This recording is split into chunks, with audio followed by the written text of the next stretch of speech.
Moi, c'est après 3 années de formation complètement anti-posturo et une année de pratique en cabinet. Il y avait quelque chose qui m'allait déjà plus en fait que je comprenais pas, qui fonctionnait pas. Et j'ai commencé à m'intéresser du coup à la posturo, à regarder un peu ce qu'il y avait avec une formation qu'il y avait sur Nantes.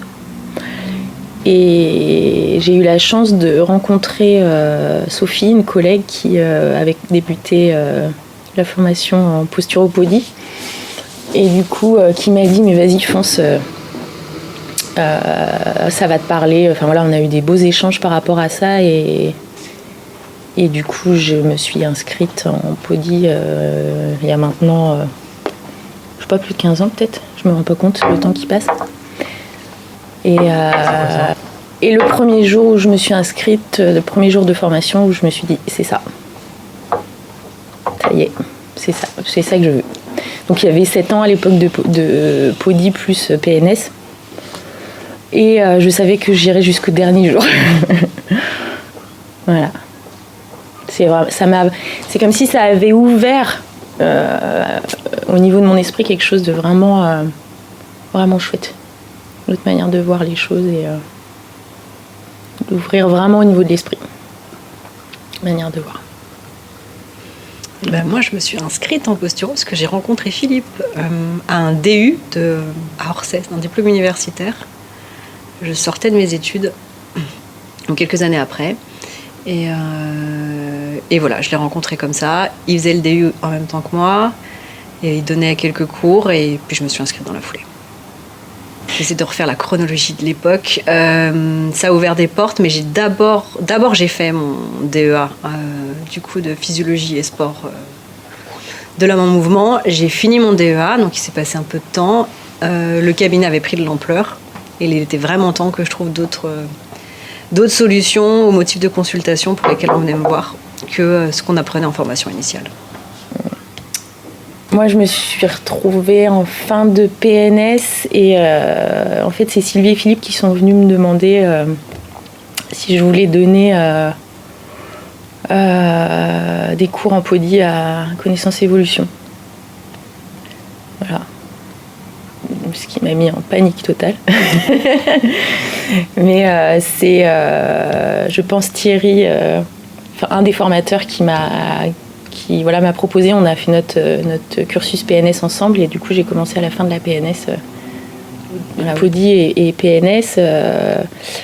Souvent on était en petit groupe, on avait un petit groupe de plusieurs stagiaires et j'aimais retranscrire en TP et moi ça me recalait tout dans la tête de tout ce qu'on avait appris. Et c'était assez fluide en fait.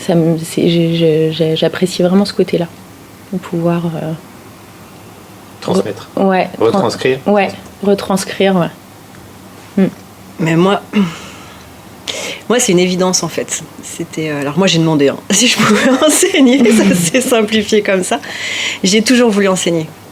Voilà, j'adore ça. S'il y a bien un endroit où je me sens à ma place, c'est quand je suis ici à enseigner. C'est la transmission, mais c'est aussi le partage, c'est le côté... on grandit, on les voit grandir, on avance avec eux. Voilà, je trouve que enseigner, c'est quand on est dans les cours, donc on les accompagne en TP, qu'on voit qu'ils prennent conscience des choses, qu'ils évoluent. Ici, il y a un endroit où tout est parfait, en fait. Ouais, moi, c'est vraiment... c'est une sorte d'évidence, quand même. Voilà. Je viens toujours en joie, c'est-à-dire que je suis, malgré le fait de la distance, voilà, etc., je suis toujours heureuse de venir donner cours. Toujours. Voilà. Si je pouvais, je donnerais plus de cours.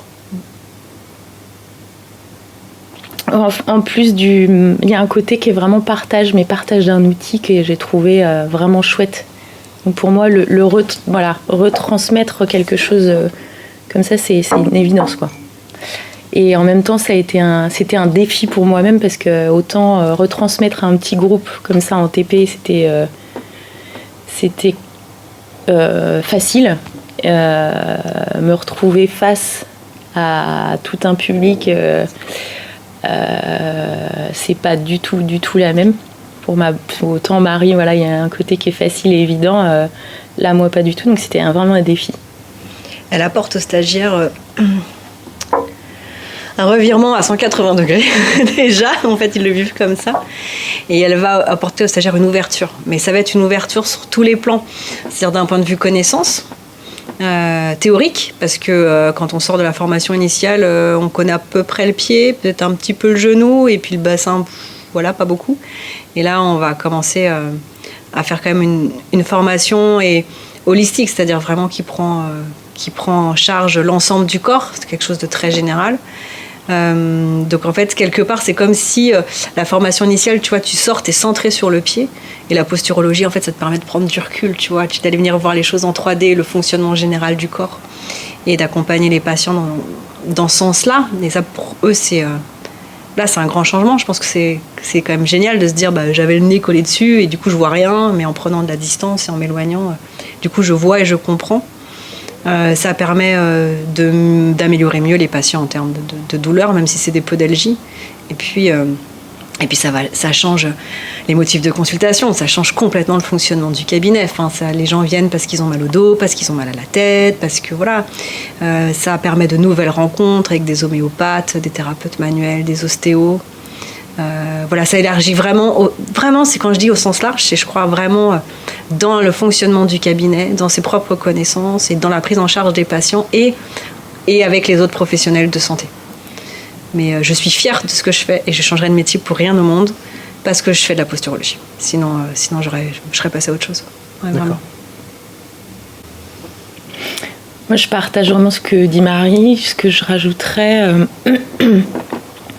avec la notion de nouveaux outils, nouvelle approche, nouveau regard.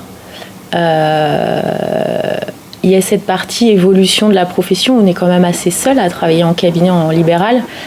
Ça fait évoluer notre carrière, quoi, vraiment. Et on sait que c'est pas fini. C'est tous les jours qu'il y a des nouvelles connaissances. Et ça se voit avec Philippe qui est toujours en recherche permanente. Où ça évolue, et puis les échanges qu'on peut avoir nous entre formateurs, où voilà, il y a des choses des infos qu'on découvre au fur et à mesure de toutes les recherches qui sont faites, donc ça c'est intéressant.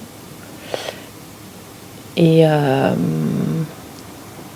il y a une notion de cursus qui est long comme ça, qui recrée du lien entre les praticiens, c'est-à-dire qu'il y a des rencontres sur des grandes promos de gens sur une longue durée, même s'ils se voient tous les 2-3 mois.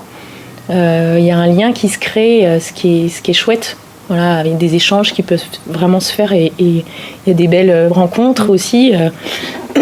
Au-delà du travail, il y a des belles choses qui se créent